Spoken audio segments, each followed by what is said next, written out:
This pattern is worked with two colors. With the yarn in the main color, cast on a multiple of 2 stitches plus 1 stitch. I'm going to make my swatch on 9 stitches. The first row is worked with the yarn in a contrasting color. So take the yarn in a contrasting color and either tie it with a simple knot to the yarn in the main color or simply start working with that yarn. And that's what I'm going to do. Knit 1 stitch. And then slip 1 stitch purlwise with the yarn at the back of the work. So I keep the yarn at the back and I insert the tip of the right needle from right to left into the stitch and simply slip it from the left needle to the right needle. And then repeat the same sequence, knit 1, slip 1, until you get to the last stitch of the row. Knit 1 and slip 1, and then we knit the last stitch. Turn your work. The next row is super easy. In this row, we're gonna knit all stitches one by one using the same yarn in the contrasting color. So knit all stitches until you get to the very end of the row.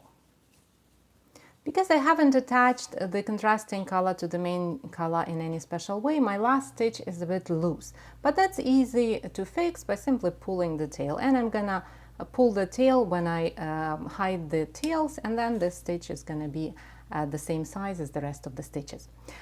Now we see that the yarns meet, so both strands are at the same side of the work, and that means that in the next row we're gonna change the color. We're gonna work the next row with the yarn in the main color.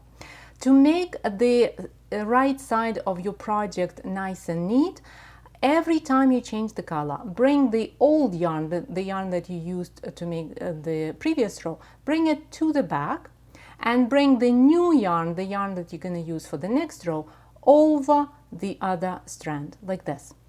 And then start working with the new yarn, the yarn in the main color in this case. In row 3, we're going to knit 1 stitch. And then we're gonna work this same sequence of knit 1, slip 1 as we did in row 1. So knit 1, slip 1 purlwise with the yarn at the back of the work. And we do it until we get to the last 2 stitches of the row. And then we knit the last 2 stitches, just like this.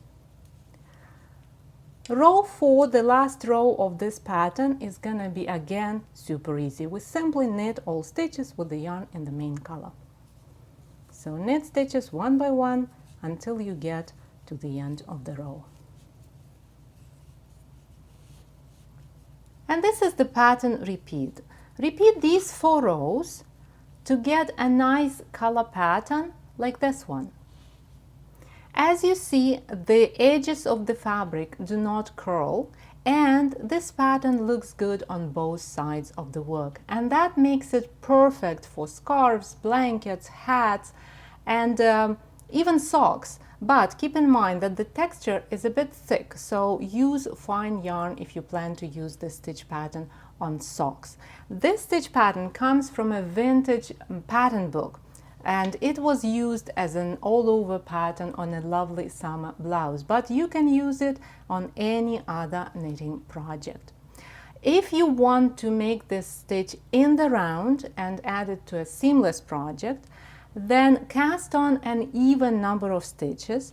Repeat the same instructions as we did in rows 1 and 3, but ignore instructions for the last stitch and purl all stitches in rows 2 and 4. For more details about this pattern, go to 10roseday.com/vintage-color-pattern. Happy knitting, my friend. I'll talk to you in the next tutorial.